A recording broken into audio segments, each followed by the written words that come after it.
Welcome to the class. I am Shivam Pandey and this is the part 3 of chapter crop production and management. We were in chapter first of science class 8th and we have already covered 2 parts and it's part 3rd. We have covered till preparation of soil and sowing, and our next point is adding manure and fertilisers. तो दोस्तों start करते हैं, चलो आगे चलें। The substances which are added to the soil in the form of nutrients for the healthy growth of plants are called manure and fertilisers. कराए वे पदार्थ जिसको हम मिट्टी में मिलाते हैं जो कि मिट्टी में न्यूट्रिएंट्स की पोषक तत्वों की पूर्ति करता है ताकि जो प्लांट का ग्रोथ हो अच्छा हो, उन सब्सटेंसेज को हम मैन्योर या फर्टिलाइजर कहते हैं। अंडरलाइन कर देता हूँ इसको।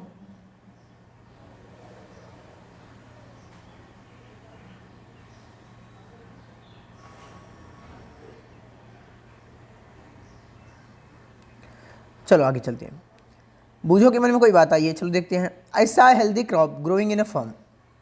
कहता है मैंने एक काफ़ी स्वस्थ फसल को देखा, एक खेत में उगा हुआ था। In the neighbouring farm the plants were weak, लेकिन बगल वाले खेत में पौधे कमज़ोर थे। Why do some plants grow better than others, कुछ पौधे दूसरे से बेहतर क्यों विकास करते हैं या क्यों बढ़ते हैं। तो भाई जिन प्लांट्स को अच्छी मात्रा में न्यूट्रिएंट्स, वाटर, सनलाइट, मिनरल्स सब कुछ अच्छी मात्रा में मिलता है, प्रॉपर तरीके से मिल पाता है, उनमें अच्छी ग्रोथ होती है। जिनमें ऐसा नहीं होता उनमें ग्रोथ अच्छी नहीं हो पाती है। Soil supplies mineral nutrients to the crop plants. मिट्टी जो है वह फसल के पौधों को मिनरल न्यूट्रिएंट्स प्रोवाइड करता है। These nutrients are essential for the growth of plants. ये पोषक तत्व जो हैं ये पौधों की ग्रोथ के लिए बहुत ज़रूरी हैं।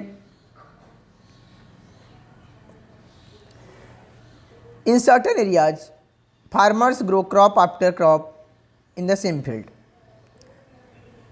The field is never left uncultivated और fallow. Imagine what happens to the nutrients.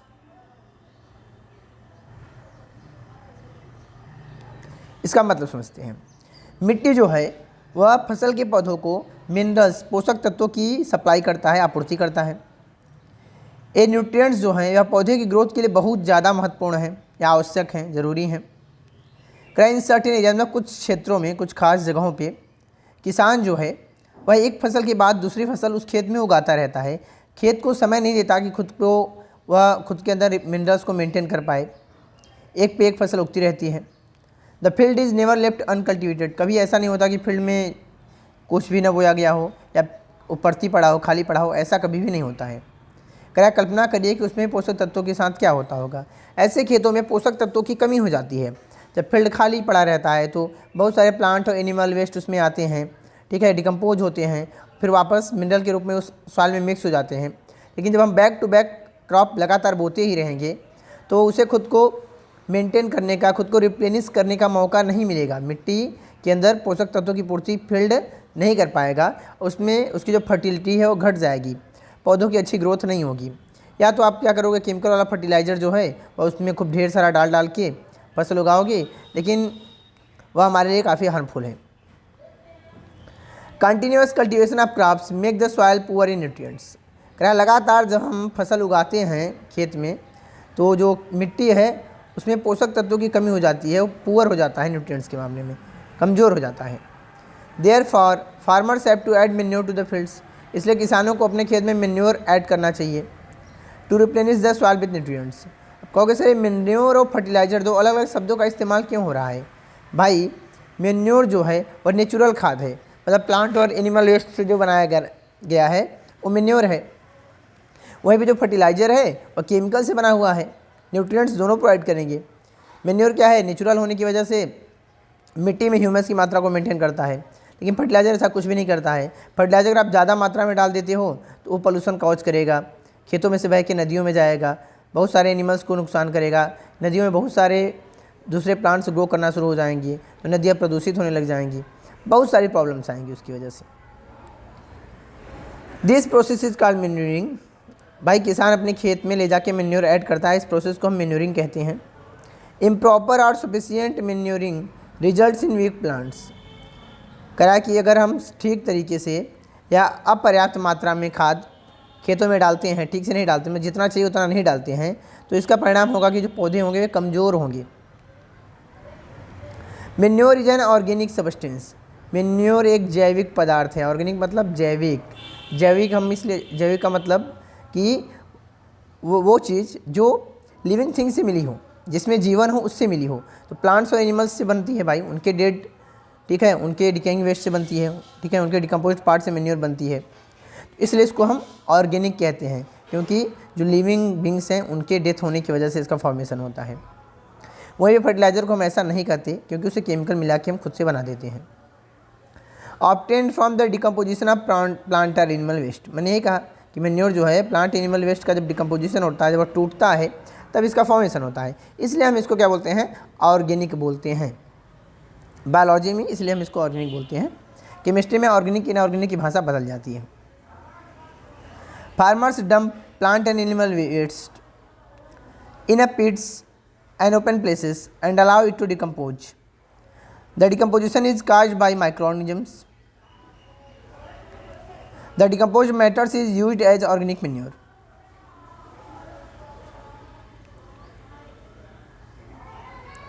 You have already learnt about vermi composting in class 6.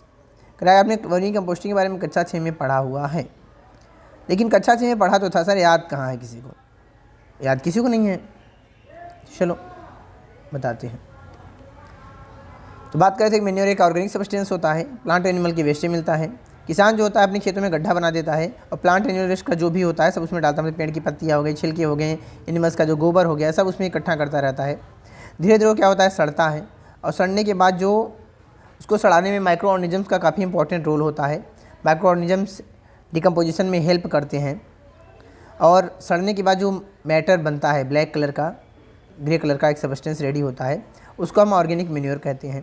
Class 6 में आपने वर्मी कंपोस्टिंग पढ़ी थी, मतलब मेन्योर बनाने के लिए जब हम वर्मी कंपोस्ट इसका अर्थवार्म्स का इस्तेमाल करते हैं तो उसको हम वर्मी कंपोस्टिंग कहते हैं।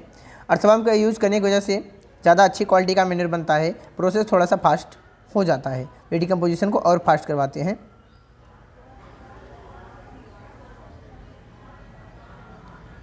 चलिए आगे बढ़ते हैं।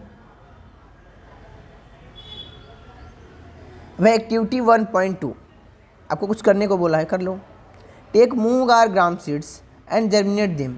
क्या मूंग या चने का के कुछ बीज ले लो, उन्हें जर्मिनेट कराओ, मतलब उगाओ, मिट्टी में रख दो। Select 3 equal size seedlings. 3 बराबर नाप की आपको सीडलिंग्स लेने हैं। टेक 3 एम्प्टी ग्लासेस, ठीक, मतलब छोटे छोटे बराबर नाप के पौधे लेने हैं। सीडलिंग का मतलब होता है किसी भी प्लांट का छोटा पौधा।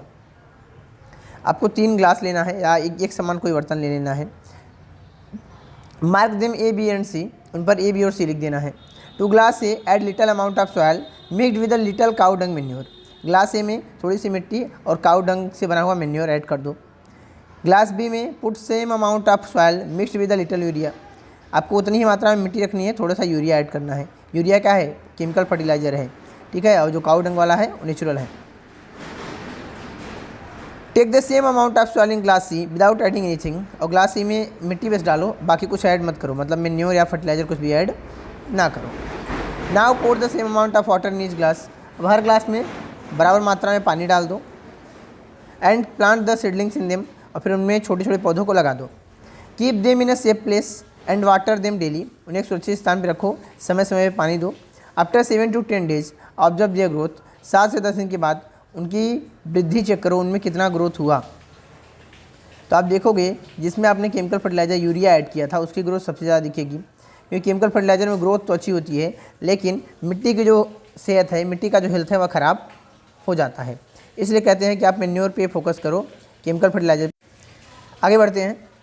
Did plants in all the glasses grow at the same pace, which glass showed maximum growth. करा कि क्या जो पौधे हैं अलग अलग ग्लासेस में, क्या उनकी ग्रोथ की स्पीड बराबर है, क्या ये बराबर ग्रो कर रहे हैं। उनकी स्पीड, पेस मतलब होता है स्पीड, पेस वर्ड जो है स्पीड के लिए इस्तेमाल होता है। विच ग्लास शोड मैक्सिमम ग्रोथ। किस ग्लास में सबसे अधिक ग्रोथ आपको दिखाई देती है? अच्छा, यहाँ पे बेटर ग्रोथ ऑफ प्लांट्स है। In which glass was the growth fastest? किस ग्लास में ग्रोथ जो था वह सबसे अधिक था, सबसे तेज था? तो चलो आगे चलते हैं। तो मैंने कहा ना कि जिसमें केमिकल फर्टिलाइजर ऐड किया है, यूरिया, उसका ग्रोथ सबसे अधिक होगा। फिर दूसरे नंबर पे मेन्योर का होगा, और लास्ट में जिसमें केवल सॉइल ऐड है, लास्ट में ओ रहेगा।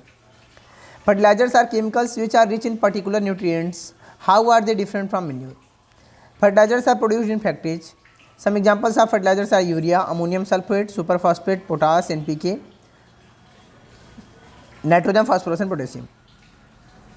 Fertilisers are chemicals which are rich in a particular nutrient. कह रहा है कि फर्टिलाइजर वे केमिकल होते हैं जिसमें कोई खास पोषक तत्व ढेर सारी मात्रा में होता है। कह रहा है कि फर्टिलाइजर्स मेन्योर से अलग कैसे हैं?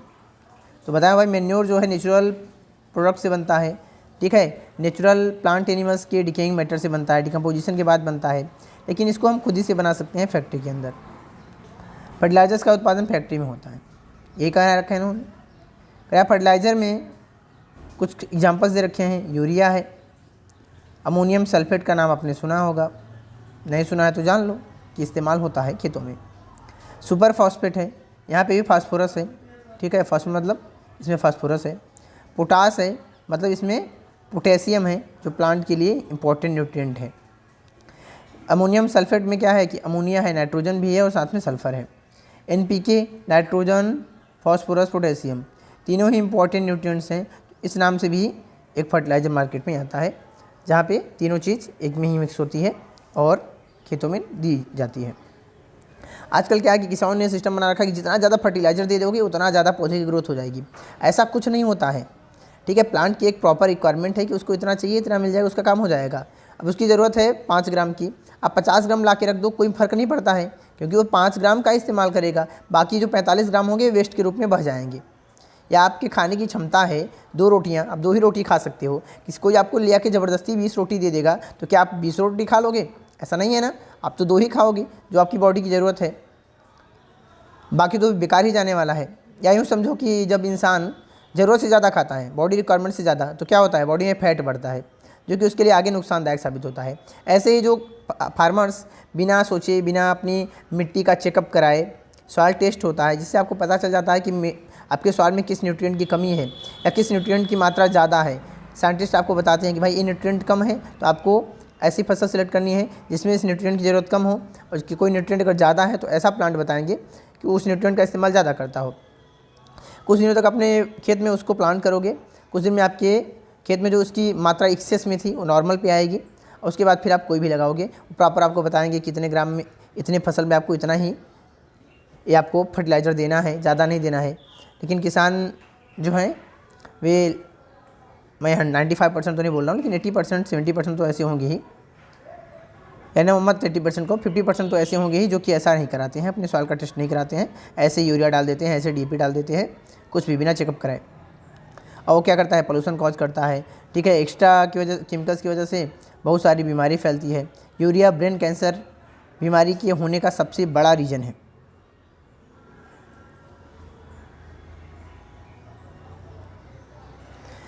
The use of fertilizers has helped farmers to get better yield of crops such as wheat, paddy and maize। क्या फर्टिलाइजर्स के यूज़ की वजह से किसानों को काफ़ी अच्छा उत्पादन मिला है फसलों का, जैसे गेहूं का अच्छा उत्पादन मिला है, धान का मिला है और मेज का मिला है। But excessive use of fertilisers has made the soils less fertile. लेकिन ज़रूरत से अत्यधिक इस्तेमाल करने की वजह से मिट्टी की जो फर्टिलिटी क्षमता है, उर्वरक क्षमता है, वह काफ़ी कम हो गई है। Fertilisers have also become a source of water pollution. ये वाटर पोल्यूशन के भी बहुत बड़े सोर्स बन गए हैं, स्रोत बन गए हैं मिट्टी के जल के प्रदूषण का, क्योंकि जब यही फर्टिलाइजर, यही केमिकल बह के नदियों में जाएगा तो नदियों में आपको पता होगा एल्गी होते हैं, एल्गी, ठीक है, एक प्रकार के ऑर्गेनिजम्स हैं, वे सेम लाइक प्लांट्स होते हैं, ग्रीन कलर के होते हैं, अपना फूड स्वयं बना सकते हैं वे। तो उनको जब इतना न्यूट्रिएंट मिलता है तो बहुत ज़्यादा मात्रा में ग्रो करते हैं। तो जब वो बहुत ज़्यादा मात्रा में ग्रो करेंगे तो उस पानी के अंदर ऑक्सीजन की मात्रा कम हो जाएगी। ऑक्सीजन मात्रा कम होने की वजह से जो दूसरे एक्वेटिक एनिमल्स हैं उनकी डेथ हो जाएगी, क्योंकि उसी पानी में रह के सब सांस लेते हैं। अब सारा ऑक्सीजन जब वे प्लांट्स ले लेंगे तो बाकी एनिमल्स की डेथ हो जाएगी, ठीक है, पूरा जो वाटर बॉडी है चोक कर जाएगा। Therefore in order to maintain the fertility of the soil, इसलिए आप अगर मिट्टी की उर्वरक क्षमता को बनाए रखने चाहते हो तो we have to substitute fertilisers with organic manure, हमें अपने खेत में सब्स्टिट्यूट के रूप में ऑर्गेनिक मैन्योर डालना चाहिए, ठीक, उसकी जगह पे। और leave the field uncultivated in between two crops, या फिर दो फसलों के अंतराल में आपको खेत को खाली छोड़ देना है। मतलब एक फसल लगाओ, फिर एक सीज़न के लिए खेत खाली पड़ा रहे, फिर अगले सीज़न में लगाओ। मतलब यूँ कहो कि आप या तो धान लगा दो या फिर गेहूँ, अगर आप यहाँ दोनों सीज़न की खेती होती है तो। अगर एक ही सीज़न की होती है तो वहाँ पे तो ज़रूरत ही नहीं होती, क्योंकि एक सीज़न जब मात लगता है तो 6 महीने के लिए खेत ऐसे ही खाली पड़ा रहता है, तो वहाँ पे अपने मिनरल को मेंटेन कर लेता है, आपको ज़्यादा अलग से नहीं देना पड़ता।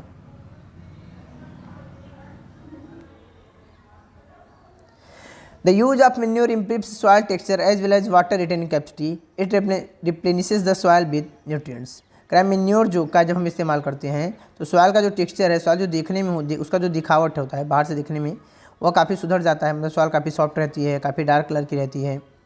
साथ ही उसकी वाटर रिटेनिंग कैपेसिटी बढ़ जाती है। मतलब आप सिंचाई करोगे तो पानी लंबे समय तक मिट्टी में टिकेगा, जल्दी जल्दी आपको सिंचाई नहीं करनी पड़ेगी, तो आपका काफ़ी अच्छा फ़ायदा तो इसी में हो गया। आपका इरिगेशन का काफ़ी खर्च बच गया अगर आप मैन्योर का इस्तेमाल करते हो। या फॉर एग्जांपल ऐसे समझो कि आपका एक फील्ड है जिसमें आप मैन्योर का इस्तेमाल करते हो, तो आपको उसमें महीने में 2 बार पानी देना होता है फसल को।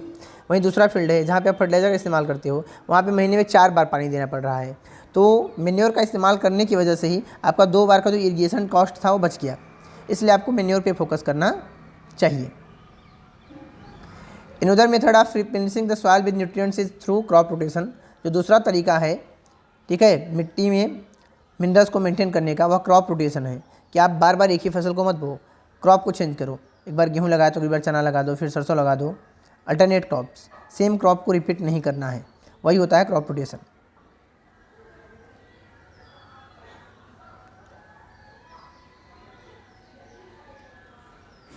This can be done by growing different crops alternately, ऐसा आप अलग अलग फसल को बदल बदल के कर सकते हो। Earlier farmers in northern India use to grow legumes as fodder in one season and wheat in the next season. पहले जो किसान थे हमारे इंडिया में, वे लेग्यूम को एक सीज़न में लगाते थे अपने पशुओं के चारे के रूप में। लक्ष्मीदार कोई पौधा होता है उसको लगा देते थे, वहीं उसके अगले सीज़न में उसमें गेहूँ लगाते थे। अब कहानी क्या होती थी, लेग्यूम्स जो हैं इन प्लांट्स के रूट्स में राइजोबियम बैक्टीरिया पाया जाता है, ठीक, जो कि इन्वायरमेंट के नाइट्रोजन को नाइट्रेट या नाइट्राइट में कन्वर्ट कर लेता है या एमिनो एसिड में कन्वर्ट कर लेता है, नाइट्रोजन कंपाउंड बना लेता है। वो मिट्टी में डिजॉल्व हो जाती है, आपको खाद नहीं देनी होती है, अपने आप पूरी मिट्टी में नाइट्रोजन की मात्रा को मेंटेन कर लिया जाता है। अब जब आपने फॉडर लगाया था तो उस सीज़न में काफ़ी मात्रा उसमें यूरिया की ऐड हो गई, फिर जब अगले सीज़न में आपने दूसरी फसल लगाई तो आपको उसमें खाद नहीं देनी पड़ी, जो पहले से नाइट्रोजन उन्होंने बना रखा था उसी से काम हो गया। This help in the replacement of the soil with nitrogen. इसमें क्या होता है कि मिट्टी में नाइट्रोजन की जो कमी होती है वो पूरी हो जाती है। Farmers are being encourage to adopt this practice. किसानों को उत्साहित किया जाता है, समझाया जाता है कि वो इस तरीके का इस्तेमाल करें, जिससे मिट्टी भी ख़राब नहीं होगी, फसल का उत्पादन भी होगा, आपको अलग से खाद भी नहीं देनी पड़ेगी, सारा आपका बचत ही बचत है इस प्रोसेस में। In the previous classes you have learned about rhizobium bacteria. लोगों कहानी आ गई कि आपने पिछली कक्षा में राइजोबियम बैक्टीरिया के बारे में पढ़ा था, जो कि नाइट्रोजन फिक्सिंग बैक्टीरिया है। These are present in the nodules of the roots of leguminous plants. जो लेगुमिनस प्लांट्स हैं उनकी जड़ों में गांठ होती है, नोड्यूल्स होती हैं, वहाँ पे प्रेजेंट होते हैं, और ये एटमॉस्फेयर के नाइट्रोजन को नाइट्रोजन कंपाउंड में कन्वर्ट कर देते हैं। इस वजह से आपको खाद नहीं देनी पड़ती है।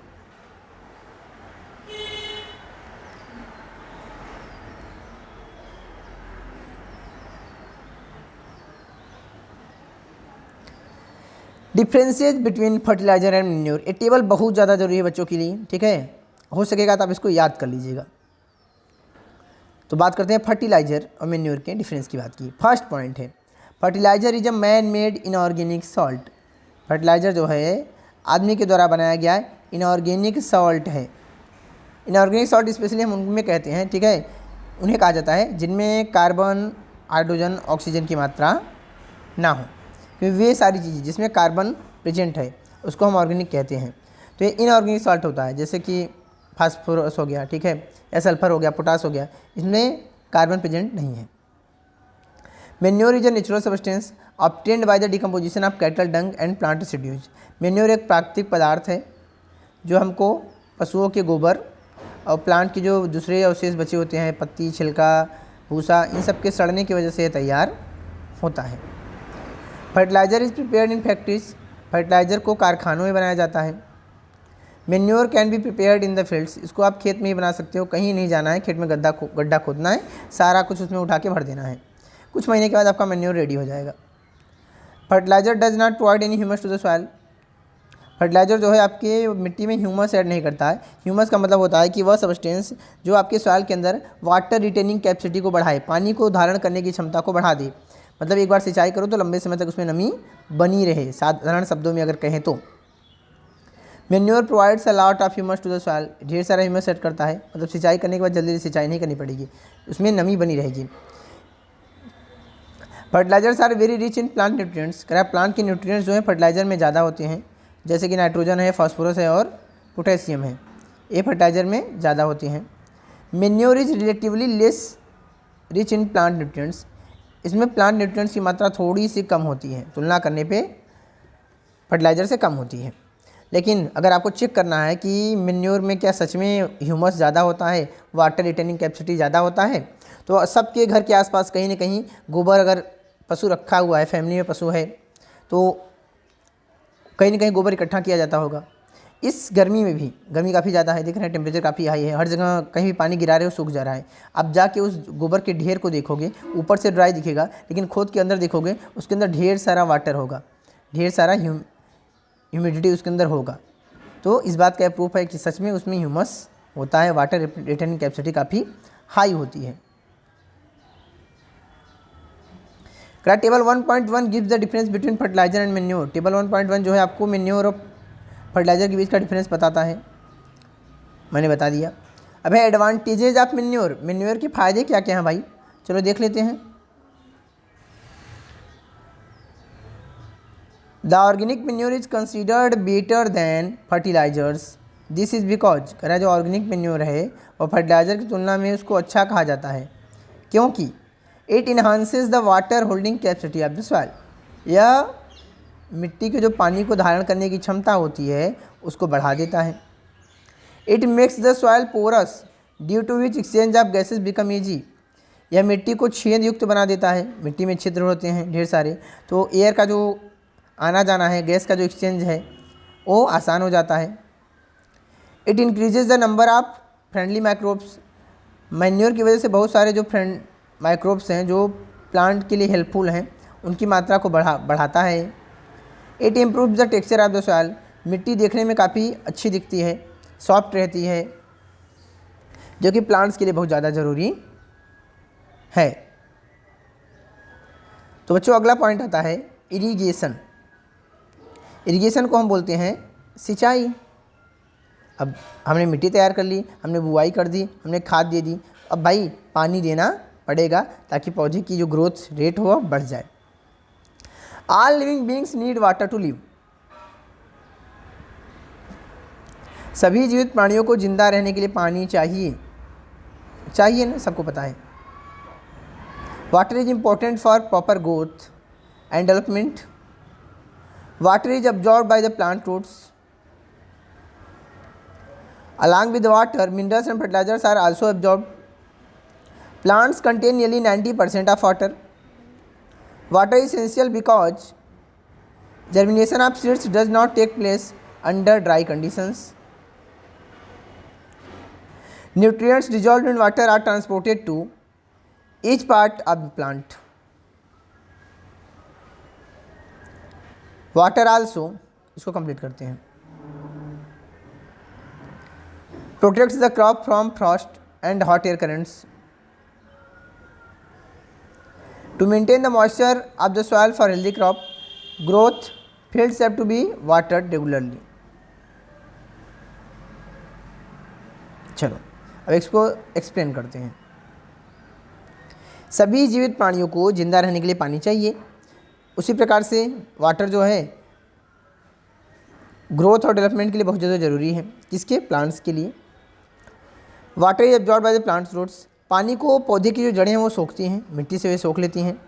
कह रहा है पानी के साथ साथ जो मिनरल्स हैं, जो फर्टिलाइजर्स हैं जिनकी हम बात कर रहे हैं, इनको भी सोखता है। मतलब ये सारे जो डिजॉल्व होकर पानी में मिक्स हो जाते हैं, फिर पानी के साथ प्लांट्स के अंदर जाते हैं। ऐसा नहीं कि वैसे सॉलिड फॉर्म में चले जाएँ जैसा आप डालती हो, आप डालोगे पानी में घुलेगा, घुल के तब अंदर जाएगा। कह रहा है कि पौधे में लगभग 90% पानी ही होता है। ठीक, वाटरमेलन तो सबने खाया होगा, देखो पानी पानी होता है, ढेर सारा पानी होता है। वाटर इसेंशियल जरूरी इसलिए है कि भाई बिना पानी के ड्राई कंडीशन में सीड्स जर्मिनेट नहीं होंगे। देखते हो ना, सीड के ऊपर एक थिक लेयरिंग होती है, ठीक ही, उसको हम सीड कोट कहते हैं। देखो चना काफ़ी कठोर होता है, लेकिन पानी में डालते तो ये चना फूल जाता है, क्योंकि वाटर जो है वो अंदर जाता है, फिर सीड कोट को सॉफ्ट बनाता है, तब जाके फट के वह बाहर निकलता है नया प्लांट। क्या न्यूट्रिएंट्स जो डिजॉल्व होते हैं वो वाटर की मदद से ही पौधे के हर पार्ट में पहुंचते हैं। कह रहा है कि जो पानी है वह पौधे को लू से, गर्म हवाओं से भी बचाता है। अगर आप पौधे को, अपने क्रॉप को हेल्दी रखना चाहते हैं कि मिट्टी में नमी बनी रहे, पौधा सूखे ना बिना पानी के, तो आपको समय समय पे एक निश्चित अंतराल पे पानी देना पड़ेगा। सब प्लांट्स के लिए जो इरिगेशन का टाइमिंग है, जो ड्यूरेशन है, वह डिफरेंट होता है। से पैडी है, बहुत ज़्यादा वाटर चाहिए होता है, मतलब परमानेंट वाटर में ही डुबा रहना चाहिए प्लांट। वहीं पे आप वीट को देखोगे तो एक इंटरवल पे देना होता है पानी। The supply of water to crops at regular intervals is called irrigation. कह रहा है कि फसलों में एक निश्चित अंतराल पे आप पानी की पूर्ति करते हो या पानी देते हो पौधों को, इसको हम इरीगेशन कहते हैं। The time and frequency of irrigation varies from crop to crop. कह रहा है कि इरीगेशन का जो टाइमिंग है वह फसल के हिसाब से बदल जाता है। Soil to soil and season to season, अलग अलग मिट्टी में भी इरीगेशन का टाइमिंग डिफरेंट होता है, अलग अलग सीजन में भी डिफरेंट होता है। जैसे गर्मी के टाइम पे अगर आप पौधा लगाते हो बहुत पानी देना पड़ता है, बारिश में यही मात्रा कम हो जाती है। In summer the frequency of watering is high. लो भाई आगे बात आ गई कि गर्मी के समय में वाटरिंग की है जो फ्रिक्वेंसी होती है बहुत ज़्यादा होती है, हर 1-2 दिन में पानी देना होता है। वाई इज इट सो, ऐसा क्यों है? क्योंकि समर में टेम्परेचर हाई होता है, वाटर इवापोरेट हो जाता है, जल्दी से सूख जाता है। Could it be due to the increase rate of operation of water from soil and lips. क्या ऐसा इसलिए है क्योंकि सॉयल से और लिप से इवापोरेशन रेट बढ़ जाती है, मतलब पानी की भाप में बनने की जो स्पीड है वो काफ़ी ज़्यादा हो जाती है। बिल्कुल यही बात है, देखो मैंने ही बताया था, आगे लिखा भी है। अब बूझो कहता है I am very careful this year about watering the plants. मैं इस साल पौधों को पानी देने में बहुत ध्यान रखूँगा। Last summer my plants dried up and died. पिछले गर्मी में मेरे पौधे सूख गए थे और मर गए थे, क्योंकि उसने वाटरिंग समय पे नहीं की थी, वाटरिंग करने में लेट कर दी थी। सोर्सेस ऑफ इरीगेशन, इरीगेशन के क्या स्रोत हैं, कहाँ से पानी मिलता है पौधों को? The sources of water for irrigation are wells. करा सिंचाई के लिए जो स्रोत हैं पानी के वे क्या क्या हैं भाई? कुएँ हैं, ट्यूबवेल्स हैं, पॉन्ड्स तालाब हैं, झीलें हैं, रिवर्स नदियाँ हैं, डैम्स बांध हैं, और कैनाल्स और नहरें हैं। इन सभी माध्यम से भारत में सिंचाई का काम किया जाता है। अगला पॉइंट है ट्रेडिशनल मेथड्स ऑफ इरीगेशन। सिंचाई के पारंपरिक विधियाँ। ट्रेडिशनल मतलब होता है पारंपरिक, जो बड़े पुरखों से हमारे, ठीक है, सालों से चली आ रही है वह तरीका। The water available in wells, lakes and canals is lifted up by different methods. करा कि जो ट्रेडिशनल मेथड होता है इसमें कुओं में, ठीक है, झीलों में या नहर में जो पानी होता है उसको अलग अलग मेथड के द्वारा निकाला जाता है। इन डिफरेंट रीजन्स, अलग अलग जगहों पे, for taking it the field, इसको खेत तक पहुंचाने के लिए निकाल के अलग अलग तरीके से खेत तक पहुंचाया जाता है। कैटल और human labour is use in this methods. जो ट्रेडिशनल मेथड है इसमें यहाँ पे पशुओं का या मनुष्य की मेहनत का इस्तेमाल किया जाता है। यहाँ पे आदमी जो कर रहा है आपने भी शायद ऐसा किया होगा, फिलहाल आजकल के बच्चे नहीं, आज से 20 साल पहले वालों ने किया होगा। So these methods are cheaper but less efficient. ये तरीके तो सस्ते हैं, कोई खर्चा नहीं होता, केवल मेहनत होती है, लेकिन इफिशियंसी बहुत कम है, बहुत टाइम लग जाता है सिंचाई होने में। The various traditional ways are. कराया बहुत सारे जो पुराने तरीके थे वो, एक तो मोट है पुली सिस्टम, पुली से मशीन चलती है, पानी ऊपर आता है। दूसरा चेन पंप है, पंप को चेन की मदद से चलाया जाता है। तो ये देख रहे हो, यही मोट है कि ये जो रस्सी जा रही है, कोई बंदा होगा, ठीक है, जो रस्सी को बार बार खींच के ले आ रहा है, और ये बंदा यहाँ खड़ा है, जब पानी की बाल्टी ऊपर आ जाती है तो लेके बाहर गिरा देता है, पानी बह के जाता है खेत में, और बंदा फिर से रस्सी को नीचे डालता है, फिर से खींचता है। इसको हम मोट सिस्टम कहते हैं। यहाँ पे क्या है, चेन सिस्टम, कि भाई अब पिछले सिस्टम में एक बंदे को यहाँ खड़ा होना होता था बाल्टी को क्या करने के लिए, बार बार पलटने के लिए पानी को। तो थोड़ा सा दिमाग और लगाया। अब क्या है कि केवल कोई आदमी से चाहे खिंचवा लेते होंगे रस्सी, या एनिमल्स का भी इस्तेमाल किया था कि एनिमल्स को बांध दिया, एक आदमी एनिमल्स को डांटता रहेगा, वे जाएंगे, पानी खींच के बाहर आएगा, फिर वो वापस आएंगे, फिर बाल्टी नीचे जाएगी। तो ये चेन सिस्टम है। यहाँ पे क्या होता है कि जो आदमी खड़ा था बाल्टी को पानी को गिराने के लिए, वो सिस्टम खत्म हो गया। अब बस एक ही आदमी यहाँ पे एफिशिएंसी के साथ काम कर लेता है। ठीक, अगला है देखो ये ढेकली। ढेकली में क्या है कि इस तरफ एक हैवी पत्थर बांध दिया गया। ठीक, अब हैवी पत्थर कुल मिलाकर मतलब फिजिक्स में बैलेंसिंग सिस्टम देखा है ना कि एक साइड दबाते हो तो दूसरा साइड उठता है, फिर दूसरी साइड दबाते हो तो अगला साइड उठ जाता है। ये वही वाला ऑप्शन है। ठीक, जब बाल्टी खाली हो जाती है, ठीक, तब ये क्या होता है, नीचे की ओर हल्का सा प्रेस करने पे गिर जाता है, मतलब इसको हाफ तक ले आके छोड़ देते हैं तो नीचे चला जाता है। मतलब फिजिक्स का इस्तेमाल किया गया, मेहनत कम खर्च होगी। जो आप खींच रहे थे रस्सी से काफ़ी मेहनत लग रही थी, थोड़ा सा बस इसको उठाना है, इसको क्या करना है, उठाना है। उठाएंगे तो ये नीचे जाएगा। ठीक, उसके बाद जब उसमें डूब जाएगा तो इसको क्या करेंगे, छोड़ देंगे। जब ये हिस्सा ऐसे नीचे की ओर गिरेगा तो ये हिस्सा अपने आप क्या होगा, ऊपर की ओर उठेगा। फिजिक्स में बैलेंसिंग सिस्टम है ना। अब बच्चे देखो ऐसा वहाँ पे लगा रहता है, पार्क्स में बैठ के खेलते हैं इस तरीके से। यहाँ सेंटर में फलक्रम होता है, ठीक, और ऐसे एक पेडल होता है।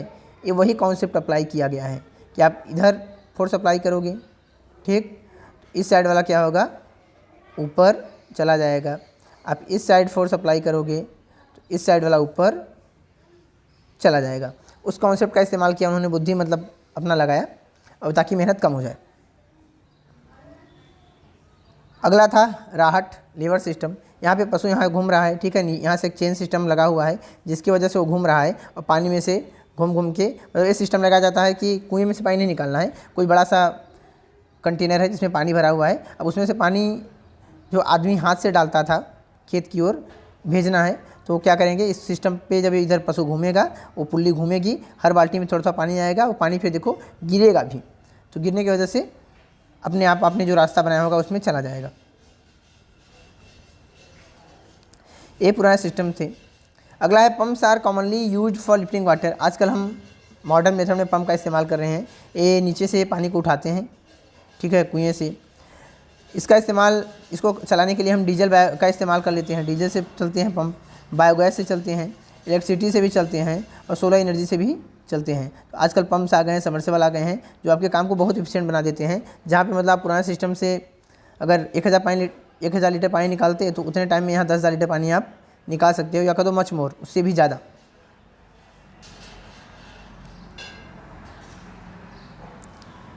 फिर है मॉडर्न मेथड्स ऑफ इरिगेशन। इस पंप सिस्टम से भी मॉडर्न मेथड आ गए। भाई पंप सिस्टम में पानी की बर्बादी होती थी, ऐसे सिस्टम डेवलप किए गए हैं जहाँ पे कम से कम पानी वेस्ट होता है। Modern methods of irrigation help us to use water economically, मतलब बहुत ही बचा के, बहुत ही तरीके से पानी का इस्तेमाल होता है, पानी बर्बाद नहीं होता। कुछ मेथड्स हैं जो नीचे दिए गए हैं, तो चलो देख लेते हैं मेथड्स को हम। तो पहला है स्प्रिंकलर सिस्टम। भाई स्प्रिंकलर मीन्स होता है छिड़कना। तो ये ऐसा सिस्टम है जहाँ पानी छिड़क छिड़क के फुहारे के रूप में आपके फसलों को मिलता है। छिड़क के। This system is more useful on the uneven land where sufficient water is not available. यह तरीका उस जगह पे इस्तेमाल होता है जहाँ पे खेत समतल नहीं है और पर्याप्त पानी भी नहीं है। भाई खेत समतल नहीं होगा तो जहाँ ऊंचा होगा वहाँ पानी नहीं पहुँचेगा, जहाँ गड्ढा होगा वहाँ पानी भर जाएगा। द परपेंडिकुलर पाइप्स, सीधी सीधी पाइप्स होती हैं, having rotating nozzles on top, ऊपर घूमता हुआ नोजल लगा होता है। Are join to the main pipeline, मुख्य पाइपलाइन से जोड़ देते हैं अलग अलग थोड़े थोड़े अंतर पे। जैसे देख रहे हो ना कि एक देखो यहाँ पे लगा है, तो फिर थोड़ा सा गैप देखिए यहाँ पे है, फिर यहाँ पे है, क्योंकि जो घूमेगा इसका दायरा पूरा है कुल मिला के ऐसा है, इतने तक को ये पानी दे सकता है, फिर बच्चे को ऐसे वो पानी दे देगा, बच्चे को फिर से वो वाला पानी दे देगा। ऐसे ही इस पैटर्न से उनको हर पौधे तक पानी पहुँच जाना है, हर पौधे को कवर कर लेगा सर्कुलर पार्ट में। तो इस तरीके से ये बनाया जाता है। When water is allowed to flow, जब पानी को चालू किया जाएगा, टैप ऑन किया कर दिया जाएगा, तो इन मेन पाइप से पानी जाएगा, काफ़ी प्रेशर में जाएगा, पंप की हेल्प से जाएगा, पंप उसको प्रेशर करेगा। It escapes from the rotating nozzles, घूमते हुए नोजल से पानी बाहर आएगा। It gets sprinkled on the crop, फसल पे छिड़काव होगा। As if it is raining, बिल्कुल वैसा ही जैसे बारिश हो रही हो, बड़ा मज़ा आता होगा ना जी। Sprinkle is very useful for lawns, coffee plantation and several other crops. क्या कि लॉन है मतलब अपने सजावट के पौधे लगा रखे हैं, वहाँ पे करा दो। कॉफ़ी प्लांटेशन में, क्योंकि कॉफ़ी प्लांट जो है सजावट के रूप में ही जैसे तो होती हैं, तो वहाँ पे पानी छिड़काव के रूप में मिलेगा तो भी काम हो जाएगा, पानी बर्बाद नहीं होगा।